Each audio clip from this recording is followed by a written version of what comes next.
Segundo o site A História do Mundo, o peronismo foi o período da história da Argentina em que Juan Domingo Perón foi o presidente do país. Perón foi presidente do país entre 1956 e 1955 e de 1973 a 1974. Nesse texto, o enfoque da abordagem será o primeiro governo que se iniciou em 1943 e encerrado em 1955.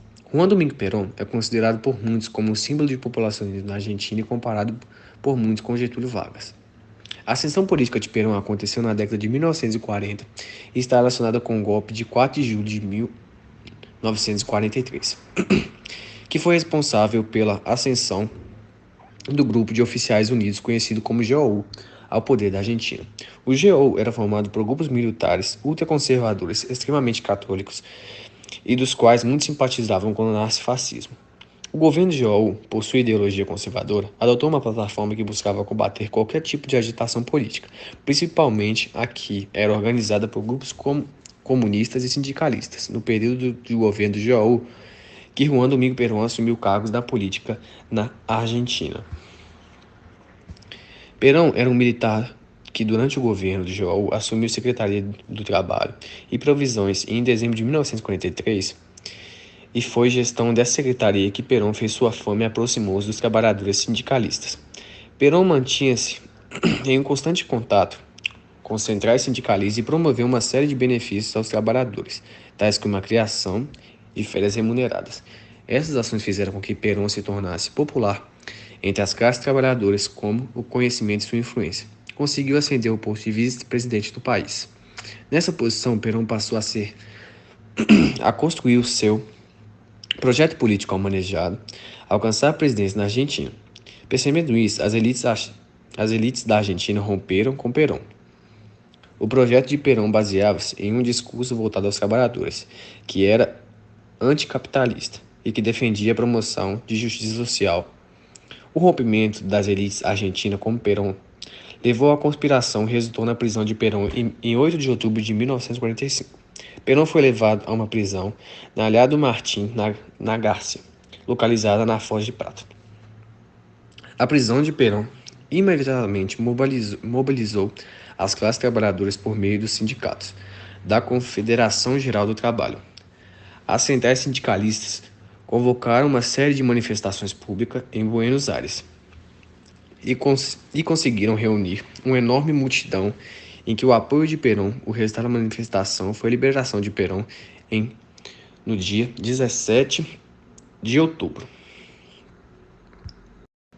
Porém, Perón saiu da prisão fortalecido, discursou a uma multidão na Casa Rosada, sede do poder do país, e organizou-se para concorrer à presidência do país na campanha eleitoral. Contou com o apoio de exército das igrejas e ganhou a disputa com 300.000 votos a mais que seu adversário, José Tamborini. Governo peronista. O primeiro mandato de Perón tinha extensão de 6 anos, indo de 1946 a 1952.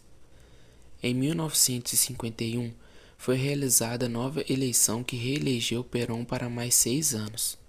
Porém, um golpe militar interrompeu o segundo mandato.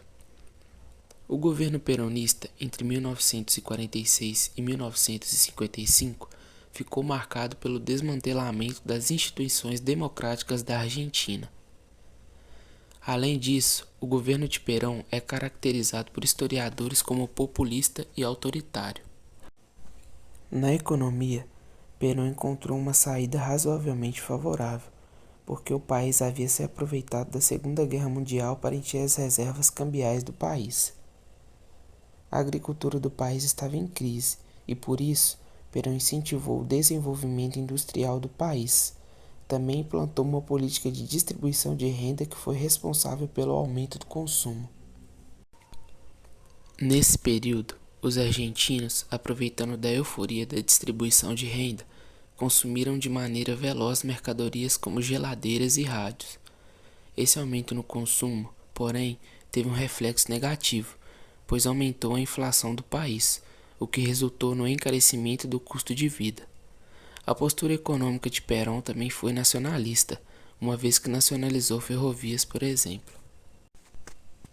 Na política externa, o governo de Perón implantou uma espécie de terceira via, uma vez que não sujeitou seu país aos interesses americanos e tampouco aos interesses soviéticos.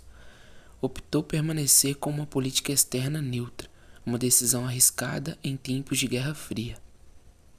Nas questões trabalhistas, ampliou seu contato com centrais sindicais e também o controle do Estado sobre essas instituições. De 1947 em diante, essa mediação passou a ser realizada por sua esposa, Evita Perón. A esposa de Perón teve uma importância crucial para consolidar a imagem do Estado peronista como Estado benfeitor. Na política, Perón já deu mostras do seu autoritarismo, pois tentou controlar seus opositores, mas de maneira tímida. Perón tinha objetivos de refazer as instituições políticas do país de forma a fazer com que a democracia perdesse importância no país. A ideia era fazer com que os interesses do executivo, isto é, de Perón, se sobressaíssem em relação a qualquer instituição democrática do país. Perón tinha a habilidade de conciliar diferentes interesses, uma vez que seu poder de negociação era baseado na ideia de adaptar seu discurso com os diferentes grupos que negociavam com o governo. As instituições argentinas ainda foram utilizadas por Perón para reproduzir a ideologia oficial do governo. Como parte do seu projeto, criou o Partido Peronista. O segundo mandato de Perón foi garantido quando venceu a eleição presidencial de 1951, derrotando seu opositor Ricardo Balbín ao obter 64% dos votos. Esse resultado expressivo mostra a força de Perón, já que naquele ano ele tinha sobrevivido a uma tentativa de golpe militar. Em seu segundo governo, Perón ampliou sua vinculação com o autoritarismo. O autoritarismo de Perón foi acompanhado da radicalização da oposição, simbolizada com um atentado à bomba que o presidente sofreu em abril de 1953. Após isso, Perón intensificou a perseguição sobre seus opositores. A decadência do governo peronista aconteceu quando ele rompeu com a Igreja Católica. O enfraquecimento de Perón após romper com a Igreja Católica trouxe outros opositores, como a Marinha, a conspirar contra o presidente. O resultado disso foi uma primeira tentativa de golpe, em 16 de junho de 1955. Essa tentativa fracassou, porém no dia 16 de setembro do mesmo ano, um levante militar organizado em Córdoba derrubou o presidente, que então partiu para o exílio. Uma semana depois, o general Lombard declarava-se presidente da Argentina.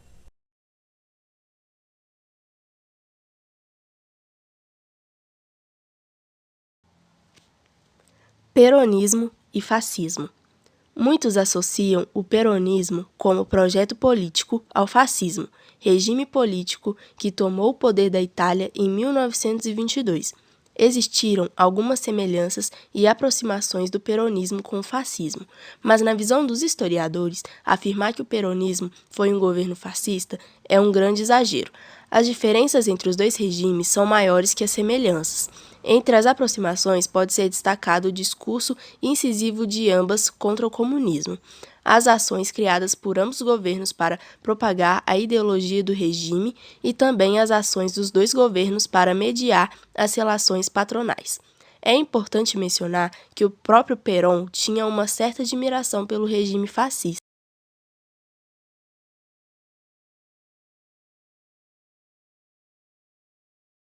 Peronismo e getulismo.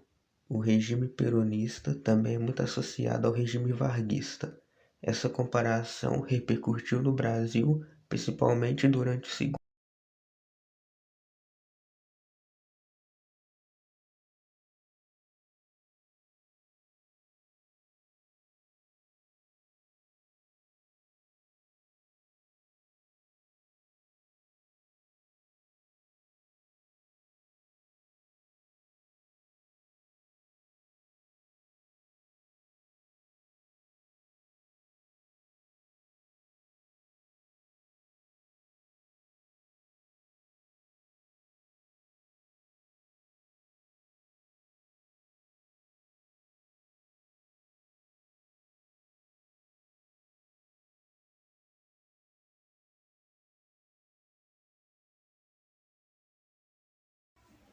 Ataque a Cristina Kirchner.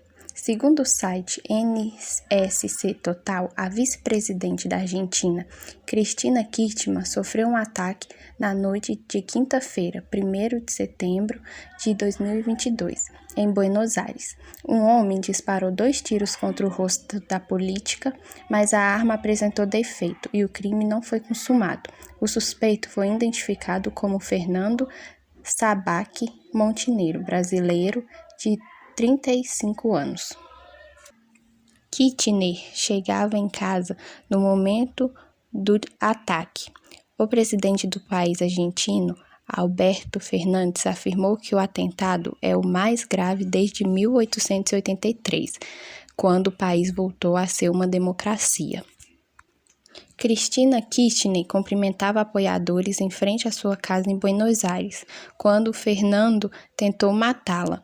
Imagens divulgadas nas redes sociais mostram o momento em que ele estica o braço para perto da cabeça da política em meio aos apoiadores e disparou um tiro de pistola contra Cristina. A arma, no entanto, não funcionou. Cristina seguiu assinando livros e tirando fotos após o atentado. Ainda não se sabe qual foi a motivação do ataque. Montiel foi detido e preso logo em seguida. A arma que ele usava estava carregada com 5 balas. O presidente da Argentina decretou feriado nacional na sexta-feira. Segundo ele, o atentado altera a paz do país.